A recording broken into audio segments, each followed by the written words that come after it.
Medium के अंदर किसी भी मीडियम के अंदर एक किस्म का खलल पैदा करने का नाम है। ये बेसिकली कोऑपरेटिव ऑसिलेशंस का नाम इसको दे सकते हैं हम इजी वर्ड्स में। तो डिस्टरबेंस विच प्रोपिगेट, वो डिस्टरबेंस जो प्रोपिगेट करती चली जाती है away from the source to the other point, एक पॉइंट से यानी सोर्स बिलफर्ज हम एक स्टिक लेके किसी भी टब पानी से भरे हुए के अंदर अगर हम ऑसिलेट करवा रहे हैं अप एंड डाउन, तो वो सोर्स से अवे जाना, वो वेव्स प्रोड्यूस होना, ये बेसिकली डिस्टरबेंस है हमारे पास। तो ये वेव्स होता है। वेव्स सिंपल प्रोड्यूस किस तरह होती है? ऑसिलेशन से। वो कोई भी ऑसिलेटर, खा वो ट्रांसमिटिंग एंटीना की फॉर्म में हो जिसमें चार्ज ऑसिलेट कर रहे हो, वो खा आपके पास स्ट्रिंग और दूसरा हाथ आप रस्सी से ऊपर नीचे कर रहे हो, तो वो भी ऑसिलेशन है। तो बेसिकली ये प्रोपिगेशन है, कोऑपरेटिव ऑसिलेशंस है किसी भी मीडियम के पार्टिकल्स की। नेक्स्ट वन हमारे पास टाइप्स है वेव्स की। मैकेनिकल वेव्स, जिसके लिए हमें मीडियम की रिक्वायरमेंट होती है, और नॉन मैकेनिकल वेव्स जिसके लिए हमें मीडियम की रिक्वायरमेंट नहीं होती। आगे फर्दर हम मैकेनिकल और नॉन मैकेनिकल को डिटेल से डिस्कस करते हैं। Mechanical waves basically cooperative oscillations हैं मटेरियल पार्टिकल्स की। सिंपली मॉलिक्यूल्स एक दूसरे को कोऑपरेट करके चलते हैं, तो वो आपके पास साउंड वेव्स, जिसमें हम एयर के अंदर डिस्टरबेंस प्रोड्यूस करते हैं, स्ट्रिंग के अंदर जब हम उसको ऊपर नीचे ऑसिलेट करवाते हैं, और वाटर के अंदर जब हम उसमें कोई पत्थर या स्टिक से उसको डिस्टरबेंस प्रोड्यूस करके वेव्स प्रोड्यूस करते हैं। नॉन मैकेनिकल वेव्स में आपके पास मीडियम की रिक्वायरमेंट नहीं होती, जिसमें आपके पास कोऑपरेटिव ऑसिलेशंस होती हैं इलेक्ट्रिक फील्ड और मैग्नेटिक फील्ड की। इलेक्ट्रिक फ्लक्स चेंज होने से मैग्नेटिक फील्ड, और मैग्नेटिक फ्लक्स के चेंज होने से हमारे पास इलेक्ट्रिक फील्ड जो है वो सेटअप होता है, जैसा कि हमने आगे डिस्कस करना है। और इसमें radio waves, gamma waves, X rays, जिसमें आपके पास इन वेव्स की जो स्पीड है वो स्पीड की लाइट के इक्वल होती है 3 × 10⁻⁸ मीटर पर सेकंड। नेक्स्ट वन हमारे पास लॉन्गिट्यूडनल वेव्स। लॉन्गिट्यूडनल वेव्स में हमारे पास जो ऑसिलेशंस होती हैं along the direction of propagation. For example हमारे पास प्रोपिगेशन इस डायरेक्शन में हो रही है, इधर को प्रोपिगेशन है, तो मीडियम के जो पार्टिकल्स हैं वो ऑसिलेट क्यों करते हैं? यूं ऑसिलेशन होते हुए forward direction, along the direction of oscillation. Oscillation भी इसी तरफ और प्रोपिगेशन भी इसी तरफ। ये हमारे पास सिंपल आंसर है। नेक्स्ट वन हमारे पास इसकी एग्जांपल जो है वो स्ट्रिंग ऑसिलेशन की एग्जांपल दी गई है हमारे पास, स्प्रिंग के अंदर जो ऑसिलेशन होती हैं। नेक्स्ट वन हमारे पास है transverse waves. Transverse wave basically इसमें परपेंडिकुलर ऑसिलेशंस होती हैं along the direction of propagation. For example हमारे पास इस तरफ प्रोपिगेशन हो रही है, ये डायरेक्शन ऑफ प्रोपिगेशन है, इसमें मीडियम के जो पार्टिकल्स हैं वो ऑसिलेट करते हैं परपेंडिकुलर ऑसिलेशन हो रही है। और इसकी एक्सीलेंट एग्जांपल हमारे पास सिंपली इलेक्ट्रोमैग्नेटिक वेव्स में आ जाती है, ट्रांसवर्स वेव्स हमारे पास। नेक्स्ट वन हमारे पास लॉन्गिट्यूडनल वेव्स को की थोड़ी सी एक्सप्लेनेशन है हमारे पास। तो ये वेव्स कहते हैं पोलराइज नहीं हो सकते। हमारे पास चैप्टर नंबर 9 में आगे थोड़ा सा कांसेप्ट है इसमें कि इनको हम पोलराइज नहीं कर सकते, क्योंकि ऑलरेडी इनकी डायरेक्शन एक ही है। अभी मैंने आपको इसी डायग्राम दिखाई है, एक ही डायरेक्शन में ये प्रोपिगेट कर रहे हैं, इस वजह से इनकी पोलराइजेशन नहीं कर सकते। सिंपल जिस पे स्पीड ऑफ साउंड का फार्मूला हमारे पास पुट होगा E/ρ साउंड वेव्स के लिए हम इसको यूज करते हैं। सिंगल प्लेन में होते हैं, इसलिए इनको पोलराइज नहीं कर सकते। जो मल्टीपल प्लेन्स में हो वो लाइट अनपोलराइज, वो चीज अनपोलराइज होती है, उनको जो है ना हम पोलराइज कर सकते हैं। नेक्स्ट वन हमारे पास है कि इनकी जो प्रोपिगेशन है वो सॉलिड और लिक्विड और गैसेस के अंदर जो है वो हो सकती है, लेकिन सॉलिड के अंदर जो मॉलिक्यूल्स होते हैं वो क्लोजर होते हैं, इस वजह से के अंदर जो है वो प्रोपगेशन आसानी से होती है, और सॉलिड में इनकी स्पीड जो है स्पीड ऑफ साउंड इसलिए हमारे पास ज्यादा होती है। नेक्स्ट वन हमारे पास है ट्रांसवर्स वेव्स। ट्रांसवर्स वेव्स के बारे में कुछ बताया गया है, इनको हम पोलराइज कर सकते हैं। चूंकि इसकी डायरेक्शन अभी मैंने आपको दिखाई है, ये मल्टीपल डायरेक्शन में प्रोपगेट कर रही होती हैं, इस वजह से हम इनको पोलराइज कर सकते हैं। जैसे कि लाइट को सिंगल मीडियम के अंदर कंफाइंड, सिंगल प्लेन के अंदर कंफाइंड करने का नाम जो है वो पोलराइजेशन है। सिंपली मैनी प्लेन से सिंगल प्लेन के अंदर लाइट को लेके आना पोलराइजेशन है। जिसमें हमारे पास speed of sound, next topic अभी हमारे पास आएगा टेंशन ओवर मास पर यूनिट लेंथ। इसको अगर हम m प्राइम भी करें तो कोई फर्क नहीं है, क्योंकि बेसिकली ये जो m है, m प्राइम है, ये मास पर यूनिट लेंथ है हमारे पास। तो टेंशन बेसिकली फोर्स की है, तो F ओवर m प्राइम ये हम इसको कह सकते हैं, क्योंकि m प्राइम हमारे पास मास पर यूनिट लेंथ है। सिंपली m यूज कर लें तो भी इससे कोई फर्क नहीं पड़ता, लेकिन ये मेंशन करना होगा कि ये m क्या है, basically mass per unit length है। तो ये प्रोपगेट सॉलिड के अंदर बड़ी आसानी से करती हैं, लेकिन लिक्विड्स के अंदर जल्दी ही खत्म हो जाती हैं, क्योंकि इनके अंदर जो है ये ट्रांसवर्स वेव की मेंबर्स में आ जाता है। सिंपली इसके बाद हमने लॉन्गिट्यूडनल्स और ट्रांसवर्स की आपस में कुछ कॉम्बिनेशन जो है वो एक्सप्लेन किया है। लॉन्गिट्यूडनल वेव्स कहते हैं जितनी भी मैकेनिकल वेव्स हैं, ये लॉन्गिट्यूडनल वेव्स नहीं हो सकती, लेकिन स्ट्रिंग वेव्स जो प्रोड्यूस होती हैं, जैसा कि आपके पास मैंने सिंपल एग्जांपल में दिया है। मैटर वेव्स क्या होती हैं, हर वो वेव्स जो मैटर के साथ एसोसिएट होती हैं। ब्रोगली ने एक कंसेप्ट दिया था कि हर मूविंग पार्टिकल के साथ एक वेव एसोसिएट होती है।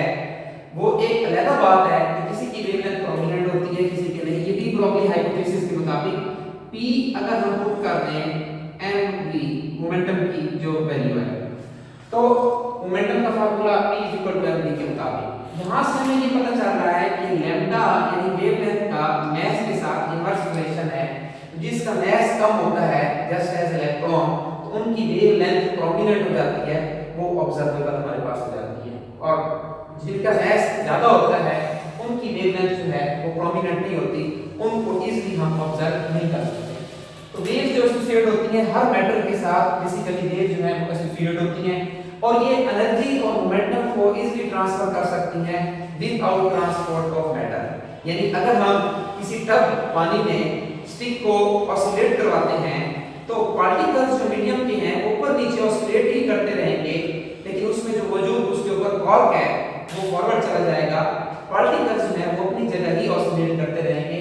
तो मैटर की ट्रांसपोर्टेशन के अलावा एनर्जी और मोमेंटम हम इससे ट्रांसफर इजीली कर सकते हैं। दी नेक्स्ट वन हमारे पास है फर्दर वेव्स की टाइप्स में progressive waves. Progressive waves simple लफ्ज ये ड्राइव किया है प्रोग्रेस से, यानी फॉरवर्ड, किसी चीज का फॉरवर्ड शिफ्ट हो जाना। तो वो वेव्स जो ट्रांसफर करती हैं energy moving away from the source of disturbance, यानी जहां पे हम डिस्टरबेंस प्रोड्यूस कर रहे हैं उससे आगे दूर चले जाना, बेसिकली प्रोग्रेसिव वेव्स हैं। जिसमें हमारे पास सिंपल एग्जांपल स्ट्रिंग की ले लेते हैं। पीरियोडिक वेव्स, पीरियोडिक वेव्स में एक रिदम के साथ जो है वो जो ऑसिलेशंस होती हैं या जो डिस्टरबेंस होती हैं वो एक रिदमिक होती हैं। तो इक्वल इंटरवल में इक्वल ये जो होती है ट्रांसपोर्टेशन होती है, इसमें वेव्स की जो ऑसिलेशन होती है वो इक्वल इंटरवल में इक्वली होती है। तो ये रिपीटेड होती है in regular interval of time. Equal interval में इक्वल ट्रांसफॉर्मेशन, इक्वल इंटरवल में इक्वल डिस्टरबेंस। इनके अंदर तीन प्रॉपर्टीज होनी चाहिए, एक तो ये कंटीन्यूअस होनी चाहिए, दूसरा रेगुलर होनी चाहिए, तीसरा एक रिदम से जो है इसका फिनोमेना होना चाहिए। सिंपल एक हमारे पास प्रूफ है v F m का अक्सर शॉर्ट क्वेश्चन में आ जाता है, तो इसकी आपको कुछ थ्योरी से एक्सप्लेन करके करना है। मैंने सिंपल इसके फार्मूलास लिख दिए हैं। सिंपली स्पीड का फार्मूला डिस्टेंस ओवर टाइम, और ये जो डिस्टेंस है बेसिकली एक कंप्लीट वेव का है। तो कंप्लीट वेव का जो डिस्टेंस होगा वो हमारे पास एक लैम्डा की फॉर्म में हम पुट कर सकते हैं, यानी s की जगह हम लैम्डा पुट कर सकते हैं। और इसके बाद एक कंप्लीट वेव होने के लिए जितना टाइम हमारे पास रिक्वायर्ड होगा वो फिर टाइम पीरियड कहलाएगा। एक कंप्लीट वेव, एक कंप्लीट डिस्टेंस, एक कंप्लीट ट्रांसफॉर्मेशन, एक कंप्लीट सर्कल, एक कंप्लीट वेव होने में जितना टाइम चाहिए होता है वो टाइम पीरियड कहलाता है। अब हम स्मॉल t की जगह कैपिटल पुट कर देंगे t, और you know well 1/t basically reciprocal of time period is equal to frequency t is equal to. Next हमारे पास स्पीड के बारे में है कि स्पीड जो है वो किस चीज पे डिपेंड करती है। स्पीड हमारे पास अभी इसका फार्मूला हमने पढ़ा v is equal to e over rho, ये स्पीड ऑफ साउंड के बारे में हमारे पास। तो ये स्पीड ऑफ साउंड मॉडुलस पे डिपेंड करती है, और इलास्टिक मॉडुलस या मॉडुलस ऑफ इलास्टिसिटी जिसको बोल सकते हैं, और डेंसिटी पे। सिंपली हमारे पास ये डिपेंड करती है मॉडुलस ऑफ इलास्टिसिटी और इनर्शिया या कंप्रेसिबिलिटी। अब बेसिकली ये जो मॉडुलस है ये कंप्रेसिबिलिटी का रेसिप्रोकल है। यू नो वेल सॉलिड्स की कंप्रेसिबिलिटी कम होती है एज कंपेयर टू गैसेस। तो सॉलिड की अगर कंप्रेसिबिलिटी कम है तो उसका मॉडुलस ज्यादा होगा, तो जिसका मॉडुलस ज्यादा होगा इलास्टिक मॉडुलस, उसके अंदर स्पीड ऑफ साउंड ज्यादा होगी as compared to gases and vice versa. और हमारे पास इनर्शिया और डेंसिटी पे डिपेंड करती है। इनर्शिया का फार्मूला आप बेहतर जानते हो क्योंकि मास पे डिपेंडेंट है, और डेंसिटी भी आपके पास मास पर यूनिट वॉल्यूम पे डिपेंडेंट है। तो यहां से भी हम देख सकते हैं कि मास पर यूनिट वॉल्यूम कितनी होगी, वो डेंसिटी से भी हम इसकी डिपेंडेंस देख सकते हैं, क्योंकि इनवर्स रिलेशन है स्पीड के साथ। न्यूटन फार्मूला में हम बेसिक कुछ बातें देखेंगे। न्यूटन फार्मूलास के अंदर हमारे पास सिंपली आइसोथर्मल प्रोसेस है। न्यूटन ने assumption जो की वो आइसोथर्मल प्रोसेस, जिसमें हमने ये देखा कि टेंपरेचर उसपे सेम रहता है आइसोथर्मल प्रोसेस में, और बॉयल ज्यादा एप्लीकेबल होता है जब टेंपरेचर सेम रहे, तो जिसपे हम P कांस्टेंट बॉयल ज्यादा की फॉर्म जो है वो देख सकते हैं। तो आइसोथर्मल प्रोसेस में हमारे पास इलास्टिक मॉडुलस जो है वो प्रेशर के इक्वल हो जाएगा। तो फिर जो न्यूटन ने अज्यूम किया वो स्पीड ऑफ साउंड का फार्मूला जो डेरिवेशन में आया P प्रेशर ओवर डेंसिटी, जो कि 280 मीटर पर सेकंड। अगर हम स्टैंडर्ड प्रेशर पुट करें 10.1325 न्यूटन पर मीटर स्क्वायर, इसकी वैल्यू है, और डेंसिटी की वैल्यू 1.29 अगर हम पुट करें तो हमारे पास 280 मीटर पर सेकंड, जो कि हमारे पास ओरिजिनल स्पीड ऑफ साउंड जो है experimental speed of sound metre पर सेकंड से हमारे पास 16% एरर में आती है, 52 के डिफरेंस में आती है।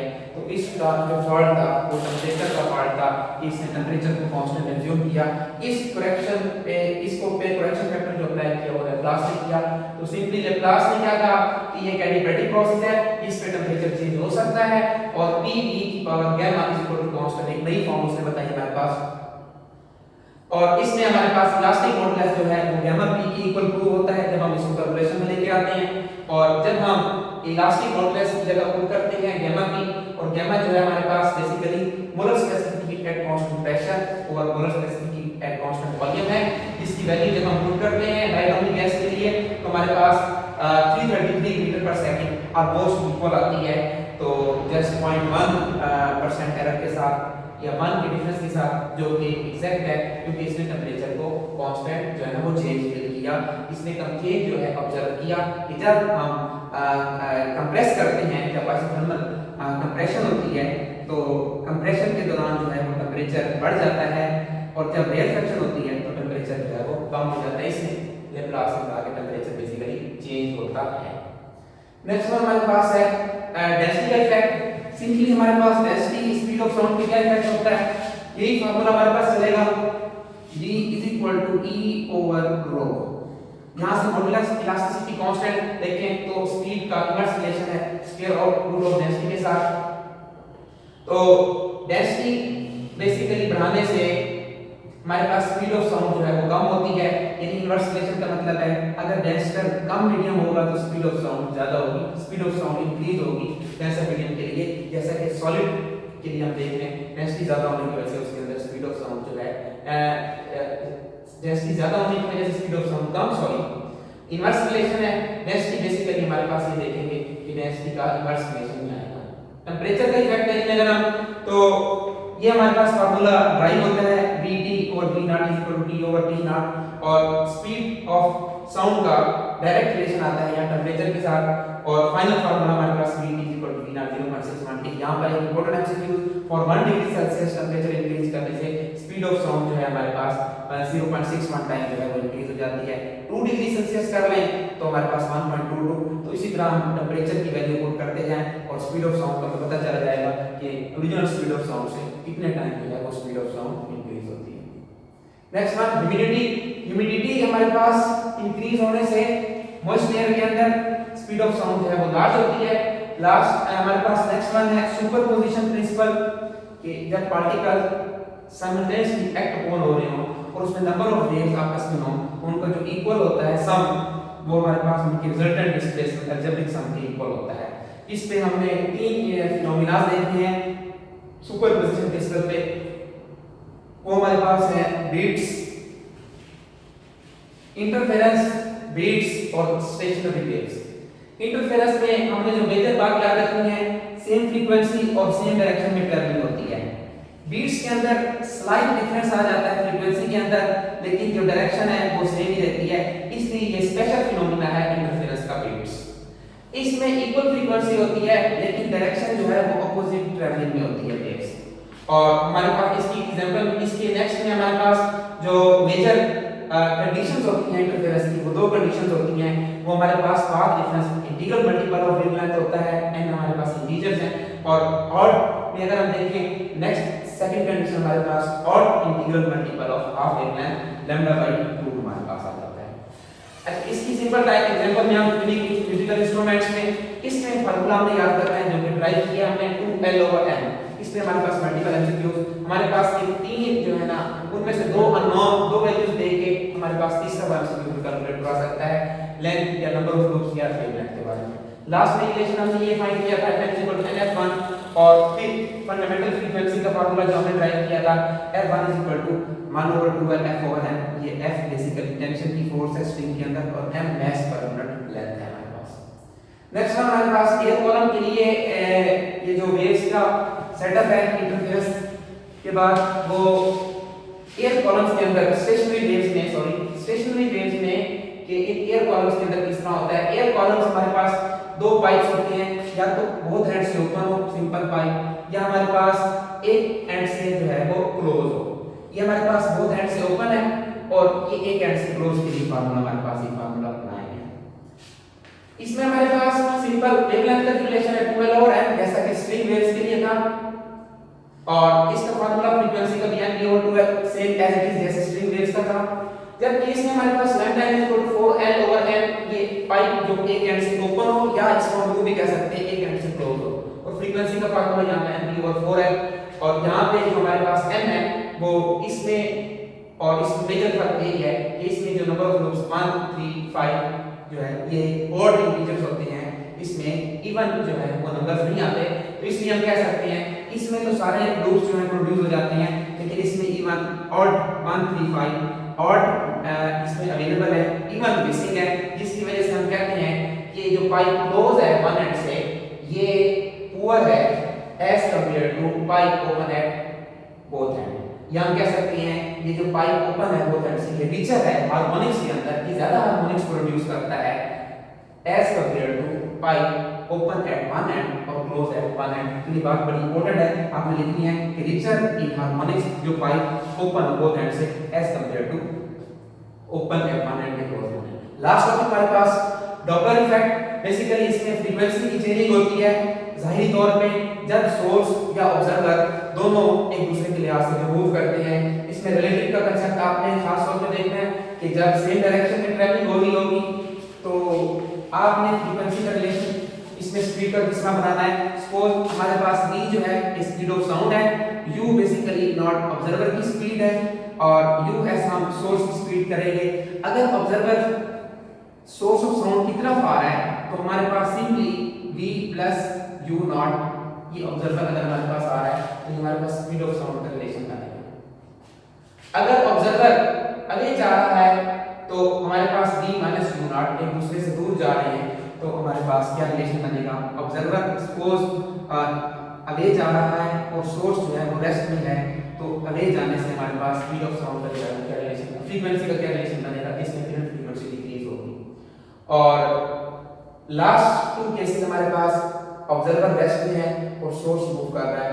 अगर सोर्स टुवर्ड्स जा रहा है तो क्या इफेक्ट होगा, अगर सोर्स अवे जा रहा है तो क्या होगा, सोर्स अगर टुवर्ड्स आ रहा है ऑब्जर्वर के पास तो इनवर्स रिलेशन में है, अगर सोर्स हमारे पास अवे जा रहा है तो हमारे पास फ्रीक्वेंसी जो है वो डिक्रीज होगी। हमारे पास इस केस में ये डिक्रीज का केस है, हमारे पास ग्रेटर देन नहीं, डिक्रीज का केस है, फ्रीक्वेंसी डिक्रीज होगी हमारे पास, क्योंकि स्पीड ऑफ साउंड इंक्रीज तो यहाँ पे फ्रीक्वेंसी जो है वो डिक्रीज हो जाएगी, क्योंकि प्लस में आ रहा है।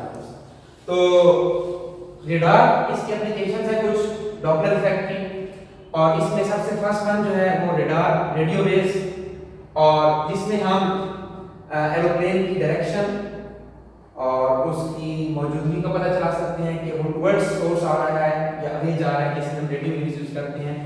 एक है रेडार स्पीड ट्रैप, ये आपकी एप्लीकेशन में फर्स्ट पैराग्राफ और ये लास्ट पैराग्राफ है, इन दोनों में आपने फर्क ख्याल करना है। बच्चे अक्सर रेडार और रेडार स्पीड ट्रैप को ये समझ बैठते हैं, नहीं भाई ये रेडार में रेडियो वेव्स यूज करते हैं, जबकि रेडार स्पीड ट्रैप के अंदर हम माइक्रोवेव्स यूज करते हैं। ये कार या किसी भी गाड़ी की मोटरवे पे जो पुलिस यूज करते हैं, वो किसी भी गाड़ी की स्पीड को चेक करने के लिए in the form of short burst, जिसको वेव्स का माइक्रोवेव्स का नाम देते हैं, वो उससे टकरा के वापस आती हैं और उनके पास ट्रांसमीटर और रिसीवर पड़ा होता है, इस पे वो किसी भी गाड़ी की स्पीड जो है वो दूर से ही मेजर कर लेते हैं। वो बेसिकली ये टेक्निक यूज कर लेते हैं, रेडार स्पीड ट्रैप। और sonar basically sound navigation and ranging, और इसको हम अंडरग्राउंड अंडर वाटर हम पता चलाते हैं कि नीचे नेविगेशन या मिलिट्री ऑपरेशन के लिए हम इसको यूज करते हैं। और इसके बाद नेवी के जो हमारे पास नेवी की जो फौज है वो इस टेक्निक को यूज करती है, सोनार के अंडर वाटर फायर के वेपन्स हैं या फॉर हंटिंग पर्पस के लिए ये टेक्निक हम यूज करते हैं। इस तरह हमारे पास रेड शिफ्ट और ब्लू शिफ्ट है, अगर इससे हम किसी भी स्टार की लोकेशन का पता चला सकते हैं कि वो अवे जा रहा है या दूर जा रहा है। ये बेसिकली अगर कोई स्टार दूर जा रहा है तो उससे वेवलेंथ इंक्रीज होती है, तो उसके लिए रेड शिफ्ट हमारे पास स्पेक्ट्रम में बनता है, और अगर टुवर्ड्स आ रहा है तो हमारे पास ब्लू शिफ्ट बनता है, क्योंकि ब्लू की वेवलेंथ कम होती है हमारे पास। बेट्स बेसिकली जो हमारे पास फूड की जो डिटेक्शन करते हैं, लोकेशन पता चलाने के लिए वो जो इफेक्ट यूज करते हैं, वो डॉपलर इफेक्ट यूज करते हैं, वो उसके लिए टेक्निक जो है वो इक्वल लोकेशन का हम नाम देते हैं। ये हमारे पास सेंसिटिविटी जो है ये इंपॉर्टेंट है। Thank you so much.